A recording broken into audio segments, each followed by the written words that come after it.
We are going to do an open box on this Wildgame Innovations ZeroTrace Ionizer is what they call it.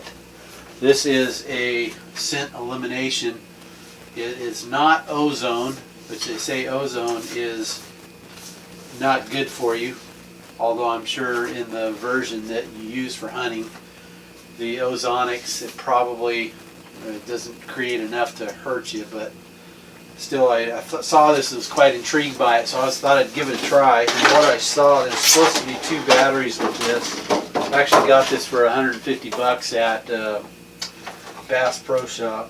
Yeah, it comes with this ball, and I thought it was magnetic, but it doesn't look like it's magnetic. I think it snaps in there, and it looks like you can screw it down. Yeah, tighten it up. So you can tighten it up there, and so it gets at the angle that you want it in the tree. Alright, so here's what comes in it. Actually pretty pleased with this. They really seem like they thought this out a little bit.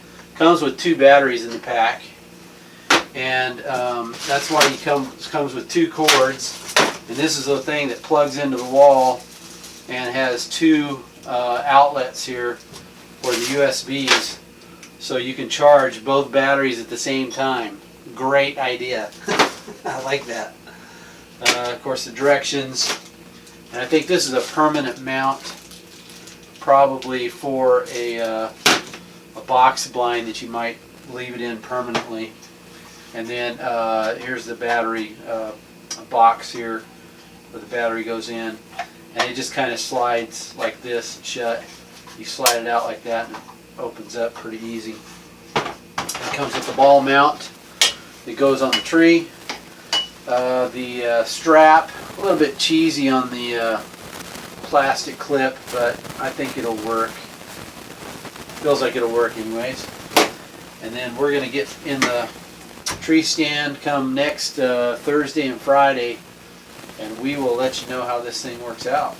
Father, teach me to trust when your thinking is unknowable, when I lack the capacity to understand.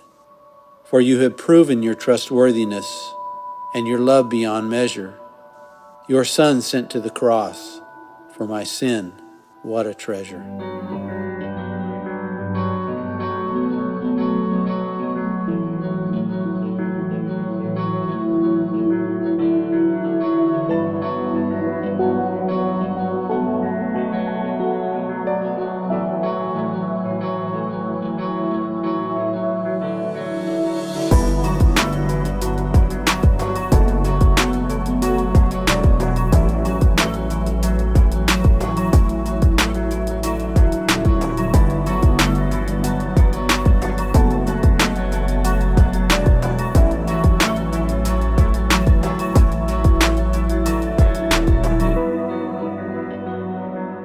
The way that Wildgame Innovation says this works is it creates or generates ions, both positive and negative ions that flow out of here. And it's supposed to create like not a cage, but as these ions drop around you and your molecules that smell off your body, created from bacteria on your body, as that smell goes out, these positive and negative ions as it's dropping, it connects to those smell molecules.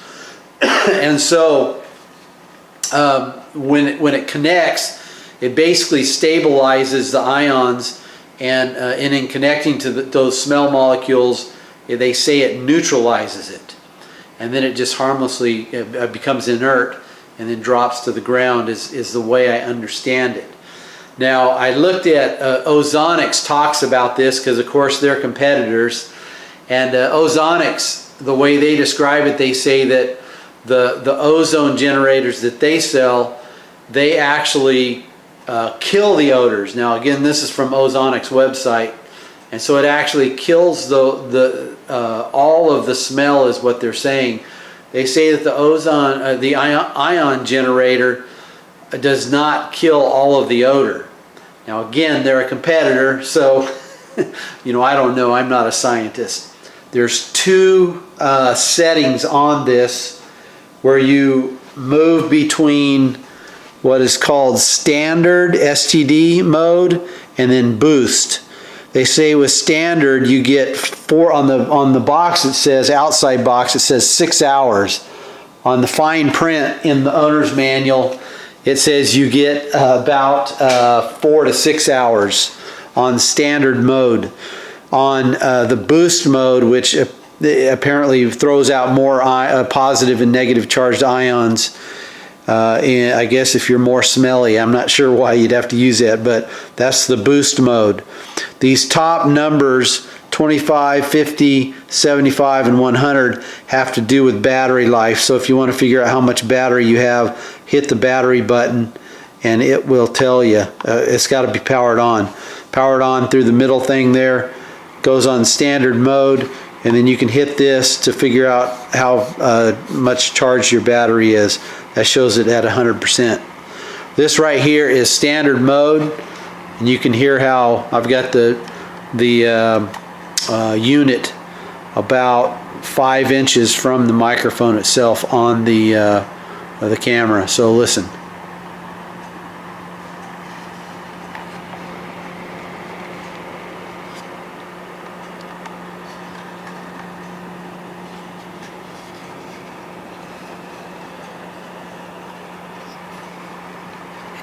Honestly, on this standard mode, you're not going to have any noise problems at all. This is not going to scare a deer, even in a really quiet setting. This boost mode, you hit mode button, will move between standard and boost. And you can hear the noise goes up significantly. This is boost mode. Now, in all fairness, I've got this 4 to 6 inches away from the microphone, and so, you know, in a light wind setting, I'm not going to worry about that. If it was like drop dead, drop a pin here, it hit the floor, quiet, because there are some days like that where when I'm out in the hill country and even in the forest, a deer at 10 yards, I might worry about this if he's just standing there, but I really don't think it's going to create problems, honestly. All right, we have got it set on standard mode, and we are going to leave this thing on and see how long the battery lasts. All right, we've been over 6 hours now, 6 hours and 3 minutes, and we are still at 75%. So this is crazy. Obviously, this battery performs as advertised and better. All right, let's set this thing on boost mode. Got a fresh battery in here, and let's see how long it lasts this time on boost mode. We are at 7 hours and 9 minutes on boost mode, and we got 25% battery left. You can see there one, and it's blinking, so it's probably almost done. I have got to go put some deer steaks in the barbecue, so I think I'm done with this test. But 7 hours as opposed to calling for 3 to 4 hours on boost mode. The battery test has definitely passed, and some. So this thing carries a good charge. New batteries, of course, but I think we're going to be good with that. We're in a tent blind in East Texas, and just want to show you how this thing sets up. But anyways, this is how this sets up in a blind. If you notice, it comes with this little tag thingy. And to get it in there, you're going to have to take both the wing nuts off. It just easily sets up. So that's the base of it. Set it on one of the stabilizing bars there. Take your ball mount.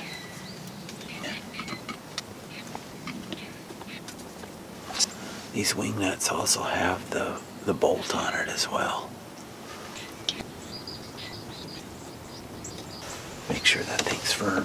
Where this thing connects to the bar right here, it has a rubber on it, so it grabs really well when you get it snug. this thing needs to be loose. Not all the way out, but almost all the way out. And then it'll just snap right on.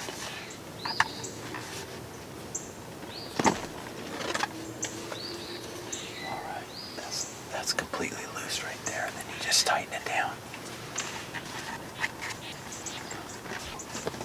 Alright, now that thing's tight enough, you can angle it any way you want to. I'm just going to angle it that way. And we'll flip it on.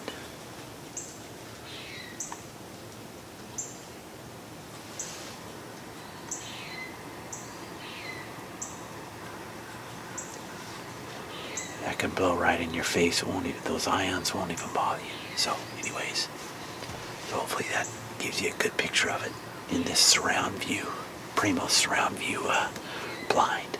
So let's get to hunting. Well guys, as you can see, I'm on the ground, not in a tree. But here's how it works. In a tree anyways, on the ground. In the dark, I came in to the Sam Houston National Forest about a mile in, and I was about 20 feet up in that tree, and I had a near catastrophe.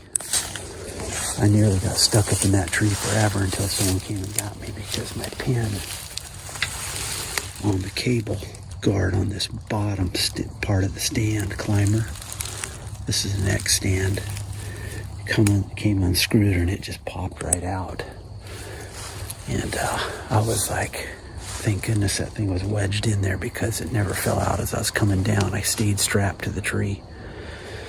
But anyway, enough of my sob story. But this is how it works. Just cascades over your head.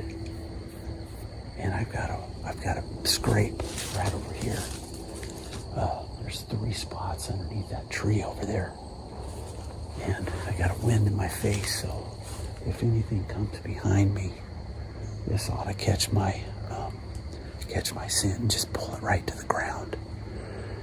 I'm gonna have to go to a hardware store and figure out something to fix that stand so I can get up in a tree. This just not a very good chance of shooting a deer with a bow on the ground like this. All right, hope you enjoyed that review. Let me just give you my basic thoughts on this, having hunted with it a couple of times now. In dead still quiet situations, the hum of the fan on the standard mode kind of deadens the sound of something coming in, so that's a little bit worrisome, but not too bad. If it was on boost mode, it'd be a problem, I'm sure. Overall, I would give it a 4.5 star. A 4.5 star. And probably not a 5 because don't know that much of anything is on perfection. Only thing I've given a 5 star to was Nap kill zone broadheads. They put fist-sized holes through deer. But it's pretty close to a 5 star. I haven't had any situation where deer came in downwind from me with this on, but I'll leave a link below to a guy that swears by it, who's also on YouTube. And so I'll leave that link below and you can see his testimony on that. So anyways, we're gonna wrap this up.